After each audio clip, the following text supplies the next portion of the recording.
I'm Xlo, reporting for Cover.org, and I am here with a disappointed Xlo representing 3D Max. They've crashed out of the tournament in, well, pretty poor fashion, I think it's fair to say. We'll definitely come with that in a second. And it's kind of weird because last time we talked as well, you actually were interviewing me, and no one's actually seen that interview, but we might upload it this event. But first to the business at hand.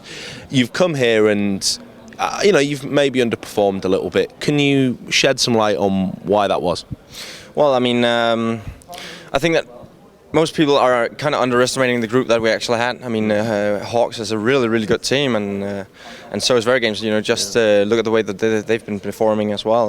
They just threw us out there in the garbage, Mm-hmm. And the Swedes just crushed us as well. They didn't give us any chance to, do our own thing. I think that as a team we failed.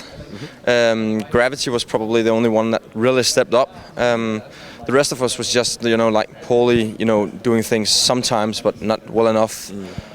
We forgot our agreements, which is kind of important. We forgot our tactics, and we weren't listening or communicating properly, and that's why we lose.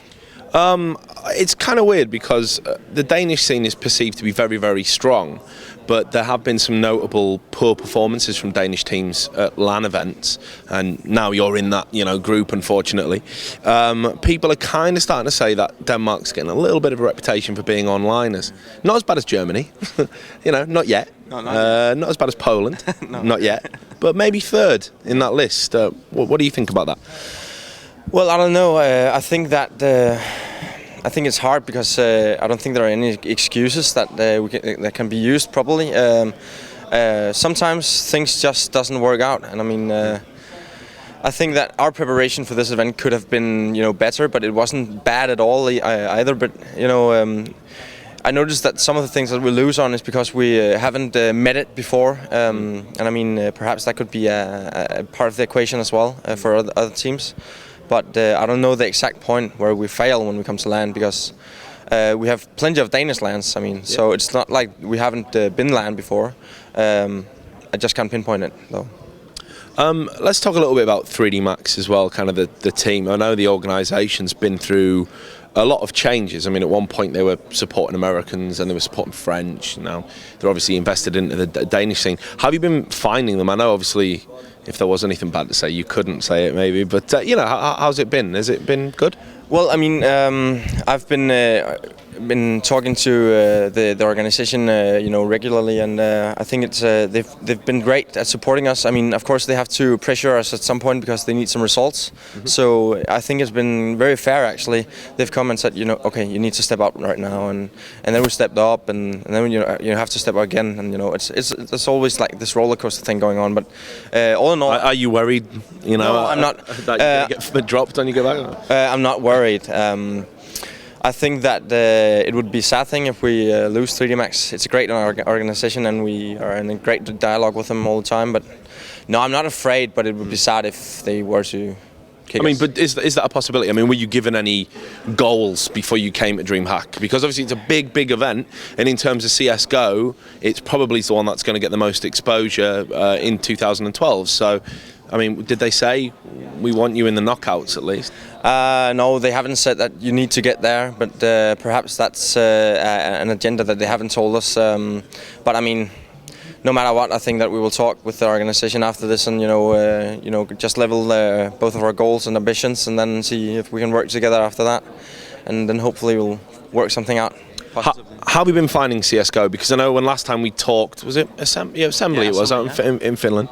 You were saying that maybe there was talk of you might go into a coaching role, you might become a shoutcaster, you might do this, you might do that. You weren't sure about the future of the game, and a lot of people in Denmark were feeling that. I think. So, what's your take on it now that it's been patched a few times and you've played your first real big tournament? I think it's getting better, no doubt about it. I mean, I think that the Molotov being nerfed a bit, it wasn't an annoying thing for me because I just like to adapt to new things anyways. But still, I think that what they did there speeded up the game a bit, which I think is great. Not that it matters when people just sitting back and waiting for you, but still, it's the possibility of doing it. I think that it limits the security that the Molotov actually provided before it was nerfed. I think that was a huge step actually.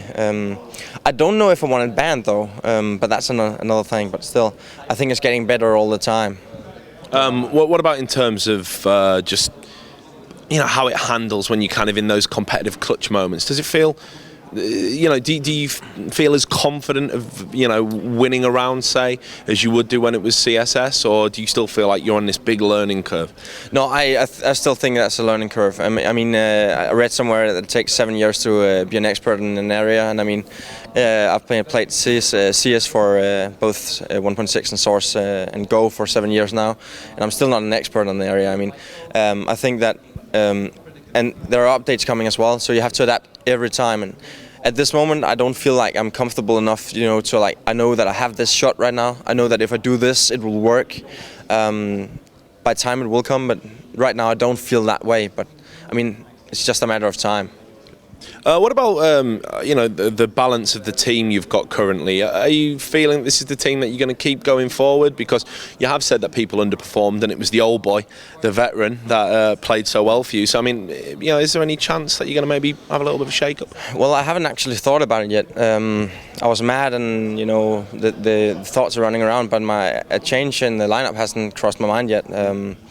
I think that we have to sit down and reevaluate things, and for me, it's also about the attitude of the team. Yep. If people are like, yeah, fuck this, I don't want to play, then sorry, my language. They can no need to apologise. It's an 18+ They can piss off, yeah. But if they are motivated and say, yeah, it was a fucked up land, we did really, really poor, and we can do better. We just need to improvise or make up some new stuff. Then sure, that can get us a lot of places if that's the attitude. Right, so let's talk a little bit more about the kind of makeup of the competition. You've played against two teams, which they're going to be in the running, obviously, for the event as a whole. Do you feel that Very Games could overturn that kind of bad run of form that they've had at other events and kind of finishing second to Nip, or did they not quite feel how they used to in CSS?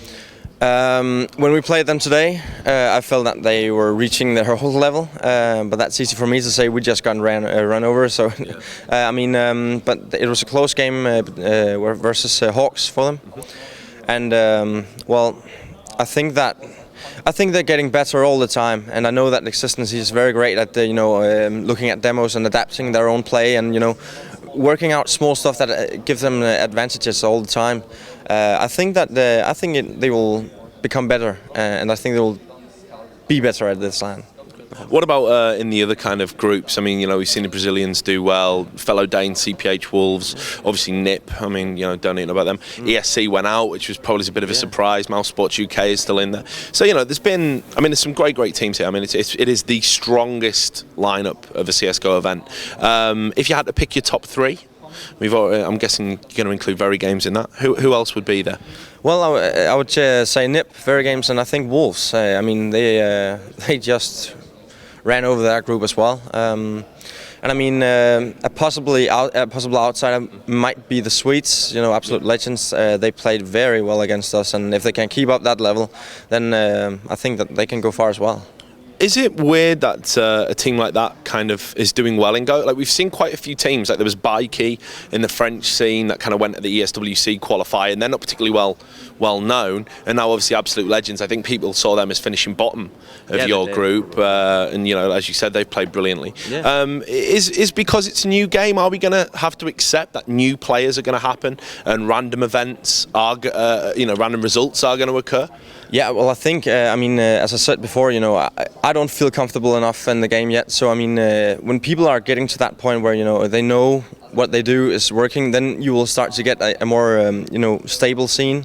But until then, I think anything can happen. And, they aren't unknown players. They are 1.6 players, top players, and they did really well in 1.6 as well. For me, it's things will happen until, people reach that level where they're comfortable with the game. This isn't the first time you've been to DreamHack. We were talking about this just off camera. Can you give people a little bit of an insight into why it's such a great event to come to, in your opinion? Well, just the majority of it. It's so huge. And the atmosphere around here, you walk around seeing people, walking around with weird caps and looking like they're kind of a gang. People in onesies as well. Yeah, exactly. And they have this banana hammock on as well. And last time I was here, I saw a busman costume and a ninja turtle running around. And it's such a great variety of people here, and it's kind of sounds like they're all lunatics in some sort of way. But I mean, I think that's the charm about it. Everything you do here, it's accepted because, well, it's a nerd party, and accept it or get the fuck out of here. So I think it's the atmosphere that does it, and then just majority of it, or hugeness, or whatever. So the final question is, what's next for 3D Max? Presuming, of course, you have still got a home and you're not going to get bad news after this event. I'd feel bad if I'd forecast that, by the way. So, what is the plan? What are you guys going to be doing? Well, we're going to attend NorthCon, is the plan right now, and then the Danish LAN, HK LAN, has also just been announced. I had an email from the Viking. Oh, you did? Our friend, yeah. Oh, yeah. So I'll be there. Yeah, cool. So we'll attend those two, and I don't think Thor will be an option for us. But that is probably the plan right now. Those 2 events, 3 events, 2 events. Okay, well, look, always great to talk to you. I love it. You're always very calm and erudite when you're answering these questions, so it's great. To all the people out there at cadred.org, do stay tuned to the website. We're going to have more interviews like this one from here at DreamHack 2012.